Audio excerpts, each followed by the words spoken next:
Hi guys, in this episode of the Nostalgia Trip, I'm gonna be continuing with my reactions to Rise of the Teenage Mutant Ninja Turtles. Currently we are on Season 1, Episode 3B, Newsworthy. And I'm actually hoping that I'm gonna enjoy this episode quite a lot, because the last episode which I checked out, which for me it was Episode 2A, Origami Tsunami, for you it should have been War and Pizza, because of some stupid shenanigans that I explained about in that reaction to Origami Tsunami. I actually enjoyed that episode quite a lot, and I think it's the second best episode after the first episode of this show, so I'm hoping that this one is going to be more along the lines of that, but there's only one way to find out. Although, before we get to the reaction, as usual, I do want to remind you that you can get a full-length version of these reactions over on my Patreon and my Coffee account, where by subscribing to the specific tier I've created for it, you get access to all of my full-length cartoon reactions. Alternatively, if you want to get access to the movie full-length reactions and the live-action TV shows full-length reactions, you can go with a higher tier. At that one, you get pretty much all of the full-length reactions. And the reason why there is a separate tier for those is because the full-length reactions for the live-action TV shows and for the movies just take more time and effort to do, so it just makes sense for them to be more expensive, you know? But yeah, whether you want to go for the lower or the higher tier is completely up to you. You decide that. You can also just stick with the YouTube reactions, which I assume most of you will. So, yeah. I think that's all I have to cover, so without further ado, let's get into the reaction in 3, 2, 1. Let me start at the beginning. I first met the Turtles in a battle that raged on for hours. Since that first battle, I knew, that's not me, I'm over there. The fuck? Who are you? Taste the awesome wrath of my incredible... I knew after this first fantastical battle that he would meet again and again, for I am Warren Stone, former #1 news anchor, and where have in what other show have I seen a fucking worm news anchor? Because that concept really seems very familiar. I'm late. I'd be happy to wear it if you need a break. No. I'm the leader. The leader wears the suit. Well, I mean, he's got a point. Ref is the most hippo-like. I'm gonna attract him. I need a little more of that female hippo scent. Jazzy, fresh. Help! Okay. That must be him. A hippo magician is trying to saw my magic worm in half. Greatest nemesis here. Stop! Okay, this really seems like it's gonna be kind of a dumb episode. Because I so far really don't give a shit about this. Classic mistake. I may be small, but I'm also very fast.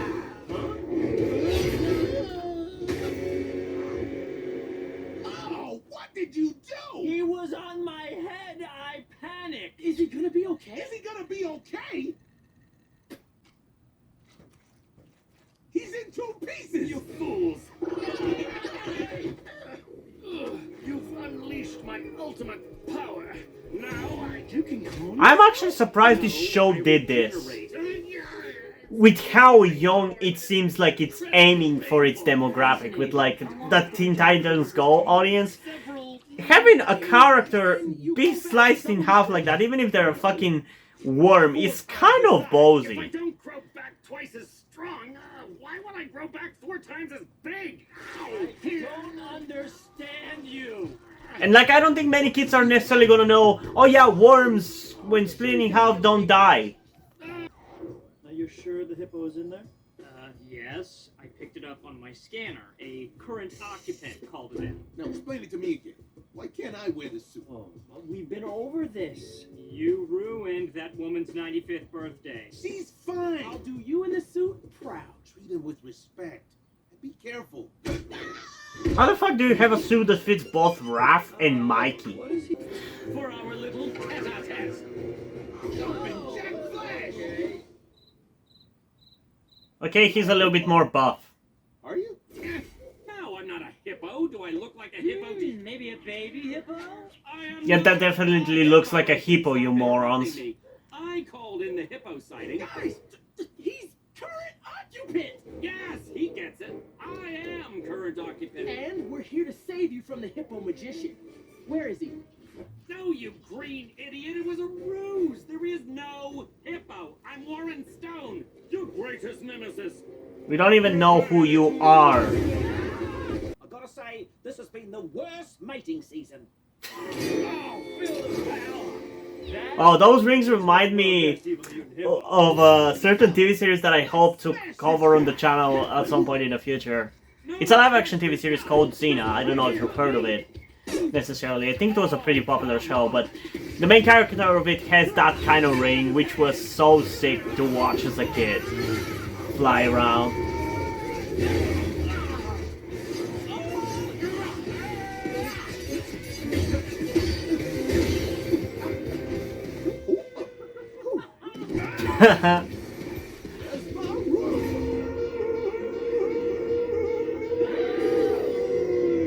He can hypnotize the turtles too?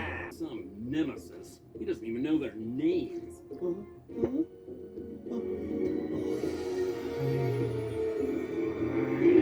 Honestly, I like this guy as a villain more, the worm guy. He at least knows the names of his enemies. Me gumboots in a downy drench. Breaking news. If anyone is gonna end these guys, it's going to be me. Team up with the worm! That's cool. I'm Warren.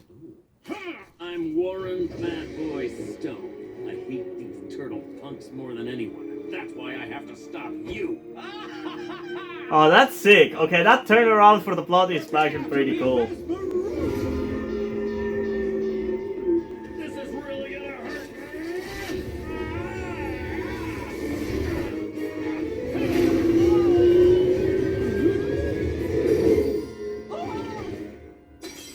Good job, Warren.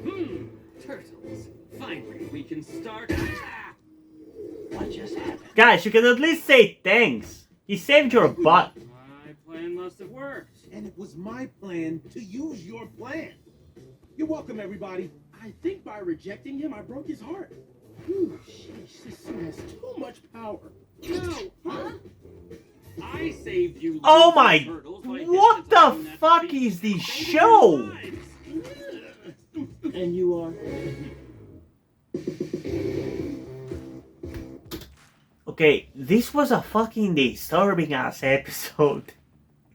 We had a fucking dismembered worm and a worm coming out of somebody's ass. How did that fly? I seriously don't understand. How did that shit fly? Okay, I guess this show is gonna have its edge too, just like any other TMNT cartoon. Definitely more excited for that edgy shit whenever it comes. But yeah, the first half of the episode definitely wasn't entertaining. I didn't really give a shit too much about this guy, Warren Stone. But I really like the kind of plot of like starting off as a villain, but then teaming up with the turtles or saving their butt because you want to be the one to defeat them. Kind of like what we did with like the Shredder in the 2012 series when we teamed up with him to defeat the Triceratons to save the Earth. Like that is very much like that. And I don't know, it's just a cool plot. It's a cool idea for a plot and I really, really liked it. And I really enjoyed that in this little episode. Maybe we're gonna see this guy again, probably not, because this is kind of like that one, that kind of show where anything is gonna happen, it's just gonna be very episodic, and none of the elements in one episode are gonna ever happen in another one, so I don't think we're gonna see this guy again, but it was a decent-ish episode. I still think Origami Tsunami was a little bit better, though, because that one felt like it's part of the main plot, whereas this was just another kind of like a filler, random-ish episode. But at least I enjoyed it more than Donnie's Gifts and War and Pizza, so there's that. And yeah, in terms of a rating for this one, I think I'm going to go with a 7.7 out of 10. Definitely a good one. But yeah, what did you guys think about this episode? Comment those down below and let's have a discussion about it. And also, before we end this video, I just want to give a huge shout out to my currently 2 patrons on Patreon, Deadpool and August Dice. Thank you guys for your support, I really appreciate it. It really means a lot to me. You have decided to support me, you have continued to support me for such a long time. Hope you continue to enjoy my content and continue to support me going forward. Thank you very much. And now, before we end this video, I just want to talk about something to you guys very quickly, which some of you may or may have not noticed before or know about me. That being the fact that I am trans. And yes, this may come as shocking to some of you because I don't really flaunt it that much on my channel, or at least I feel like I don't. Outside of like my K-pop reactions, which is where I feel like the most comfortable being myself like this. And yeah, I am in fact trans. I'm not necessarily full-on male to female, but I heavily want to transition to being pretty female. I do consider myself more non-binary though, or maybe gender fluid would be the best descriptor as well, because I do have occasional moments where I feel fine being like just a normal guy, but most of the time, like right now, I do feel very dysphoric. And that's why I'm asking you guys for any help that you can give me, because my situation right now, I don't really see any way outside of you guys' help. Because, and this is gonna be kept short and concise, I live with my parents. They're never going to accept me as a trans person. They just never will. And as a matter of fact, back when I started the YouTube channel, I was actually kind of slightly starting my transition back then, with like starting to grow out my hair. I even got to DIY HRT, but because my parents started noticing certain things, like my behavior had changed a lot and my clothes had changed a lot, I kind of had to stop doing that because they were constantly nagging me about cutting my hair and just started to kind of be threatening in a certain way, and felt like they were ashamed of me and everything. And that just kind of stress just tired me out to the point where I just gave up. But as dysphoria goes, it just doesn't go away, you know. I still feel like this, and in fact it's somewhat been intensifying again recently, so I just wanted to share this with you guys. And again, I would really appreciate any amount of support you can give me in regards to this, because I just don't see any way out of this. Because even if I moved out of my parents' house and got myself a job and everything, that's just not gonna work for long-term planning, because once I transition, it's like I probably will not be able to get myself a job, because my country is very transphobic. Nobody gives a shit about LGBT people at all. So there's not even much I can do even in terms of transitioning here. So yeah, I don't know. I just would appreciate any amount of support you can give me, be it monetarily or in any way otherwise. And this is not about boosting my channel or anything, or guilt tripping you with my sob story. I just wanted to get this off my chest and make my subscribers aware of the situation that I am in, and that I would appreciate anything that you guys can help me out with. It would mean literally everything. Like, for example, a friend that I made after starting this YouTube channel, my good friend Yuri, has been helping me out a lot. And I genuinely might have not been here if it wasn't for him showing up and befriending me. So yeah, this just went a little bit longer than I intended, but I would just really appreciate anything you can support me with. That's kind of ultimately what I'm trying to say. And yeah, hope you guys enjoyed this video, and if you did, please leave a like and subscribe. Also, check out in the description to my Twitter if you want to follow me over there, and to my Wattpad where I post my stories, because in addition to doing all these videos on my channel, I'm also a writer.